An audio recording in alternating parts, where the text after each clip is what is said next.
NVL reporter Rebekah Markovitz is here to tell us what was on the line against Morgan tonight. Two things were on the line for Sheridan tonight: an NVL championship and a playoff spot. This game was a must-win in order for both of those to happen. It was also senior night for the Generals, and boy, did the seniors show up tonight. Sheridan's first drive, Isaiah Austin takes the handoff, and it's a 20-yard touchdown run. It's 7-0. Morgan goes 3 and out, so Sheridan has the ball again, and 8 plays later, it's Austin again who takes it into the end zone. It's 14-0.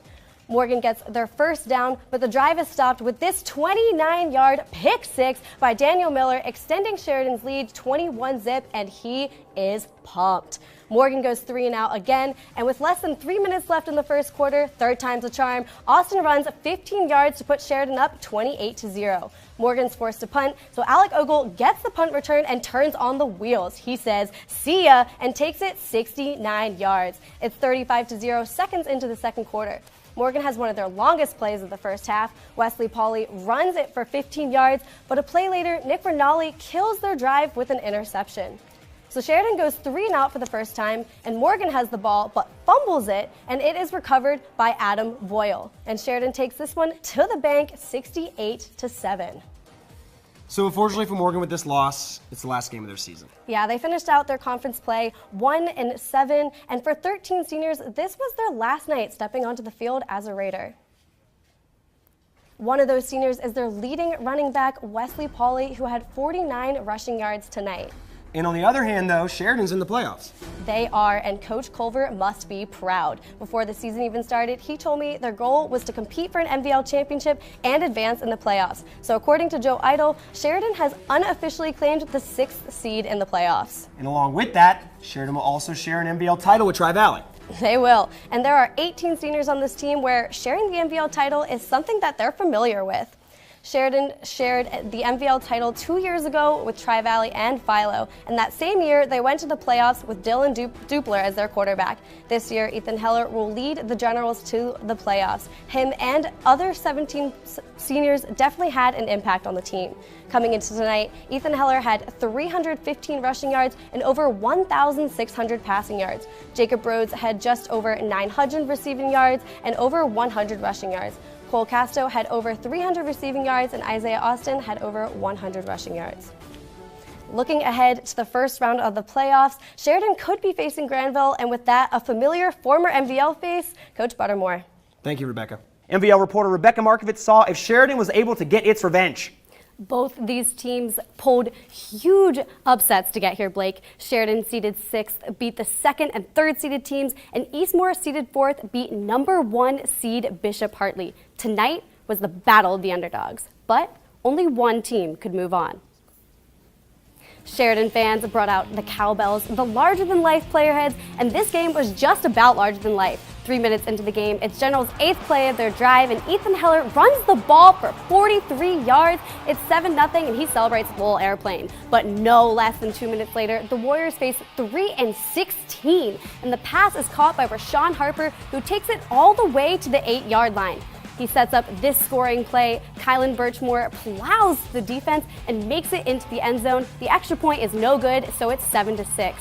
There's not a whole lot of action in the first half, but that changes in the beginning of the second. Eastmoor has the ball, but Nick Rinaldi intercepts the pass, and he has a 10-yard return. And 6 plays later, Ethan Heller throws a dime to Adam Boyle, who is wide open in the corner of the end zone. It's 14-6.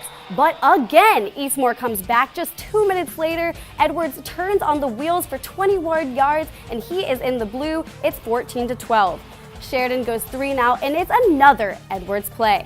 It might look the same as the last, but it's not. He's just that good at running the ball down the sideline, and that puts the Warriors up 18-14. They go on to win 20-14. Well, the way you made it sound, Rebekah, was these teams were very evenly matched, and this seemed like a really close kind of back and forth game all throughout. It was, Blake, but these kind of exciting games where it comes down to the last few minutes is what we like to see in the playoffs. Yeah. So what was the deciding factor in this game? I mean, Eastmoor just had more offensive opportunities, and Savon Edwards Jr. was just killing it on offense. His speed was unmatched. He had 2 of the 3 Warrior touchdowns. He even dislocated his shoulder late in the third and continued to play. How did that Sheridan defense hold up? They did a great job holding off the Warriors. Late in the first half, the defense held Eastmoor at the 2-yard line to keep them from taking the lead, and they had 2 interceptions in the second. Ultimately, the Generals just couldn't move the ball on offense. They tried to move down the field with deep passes, but had 8 incomplete passes and only 3 complete in the first half. So it's the end of the road for Sheridan, but what can the Generals take away from this season? They are MVL champions and made it to the regional finals. And I want to take a look back at the team's top players in the regular season. Ethan Heller beat 2 school records and had over 1,700 passing yards. Jacob Rhodes finished with over 45 receptions for 410 yards. And Will Hamilton led in rushing yards with over 420 yards. Cole Casto was the leading scorer, having scored a total of 71 points. And Alec Ogle led in punt returns with 18 returns for almost 300 yards. It is Eastmoor Academy who will move on to the state semifinals. This will be their second appearance in the state semis since 2018. Unfortunately for Sheridan, it is the end of the road, but it was certainly a season to be proud of. This is one of 2 kiosks that have been installed in the parking garage. So far, it is the only one online. It will be just one more way to pay for parking.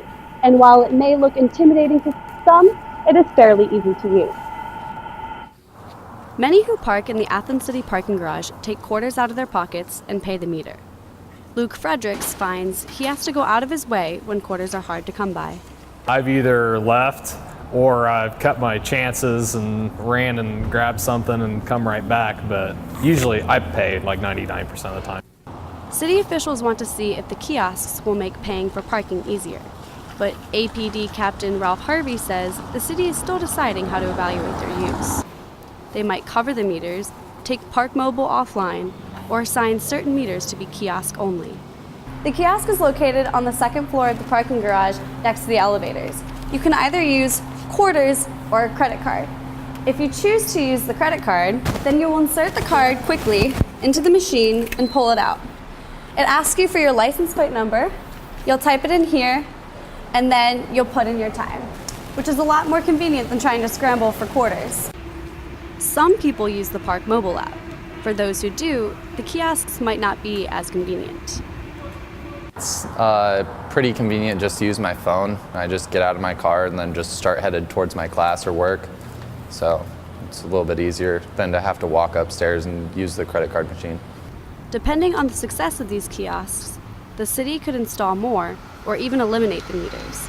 But for now, the meters are still available and people can still use the Park Mobile app. Harvey says a final decision about the kiosks will be made around March or April. Reporting live from the city parking garage for Newswatch at noon, I'm Rebekah Markovitz. Owning 2 businesses means double the rent, double the payroll, and double the overhead. Mary Cheadle, owner of Uptown Dog T-shirts and 10 West Clothing Company, says she found that running 2 clothing stores across the street from each other also doubled the workload. So she's decided to combine her stores with the slogan, Fashion Meets Fanwear. We have this great crowd that comes to Uptown Dog, and we have a great crowd that comes here. But they weren't going to the other places, even though we would say, other deals are over there, other deals are over there. And by being in one place, there's going to be no denying the fact that we have the best prices, we have a pretty fun selection. Her employees are helping her make the transition. With the style aspect of the new business, she'll hold up something and be like, what about this? And she wants a very honest answer from me. So if I don't like it, I'm just like, no. Cheetah will keep items that are popular and profitable and get rid of the items that don't sell well. This shirt is currently only available at Uptown Dog T-shirts, but will also be available when the 2 stores merge. Athens love is what Mary Cheadle's business is all about. Uptown Dog was originally located at 10 West, but was destroyed in a fire a few years ago. Uptown Dog had to move across the street, and when the old location reopened, Cheadle says she wanted to help others by opening another affordable clothing store. Now, she wants to try something new.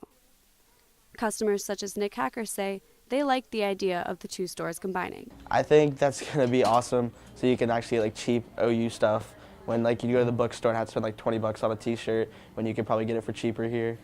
Federal Hawking boys played their last home game of the year last night against Bern Union. They lost 54-41, but their run is not over yet. They will play South Webster tomorrow for their first playoff game. And speaking of playoffs, this team may not be in Athens County, but it is a game worth mentioning. Megs edged out Crooksville in an intense first playoff round matchup last night. It was a back and forth battle. When one team scored, the other answered. Megs played tight defense and Weston Bear was on fire. He scored about half of Megs' points.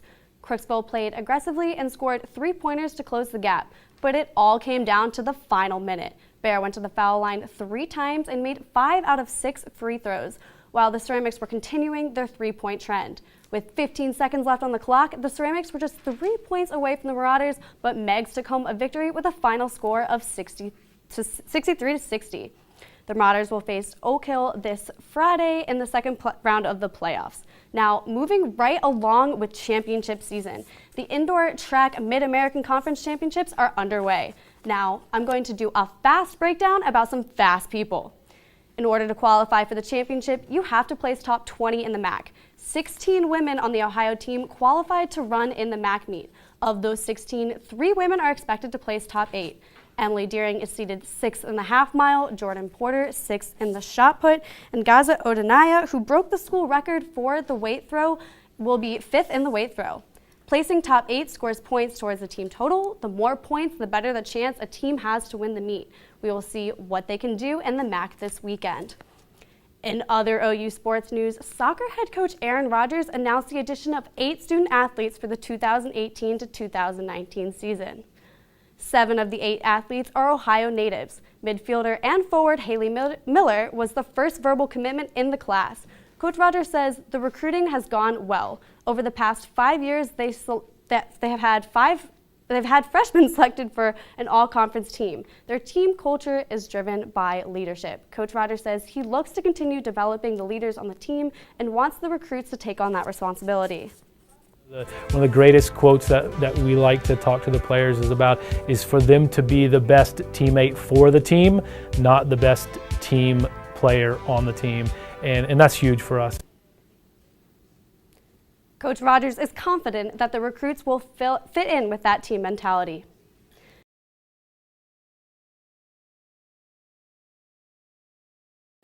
OU will be adjusting to having a new skating coach, but what would it be like to adjust to training with your sibling? We all have our sibling rivalries, but Team USA skaters Maya and Alex Shibutani share a special bond. They also share 2 Olympic bronze medals. They won bronze last week for the United States in the team skate, and last night the sibling duo won bronze in the ice dance competition. Traditionally, ice dance is a romantic performance. The duo was told that is impossible to achieve as siblings, but they did. They skated to a Coldplay song, and according to Team USA, they became the first ice dancers of Asian descent to medal.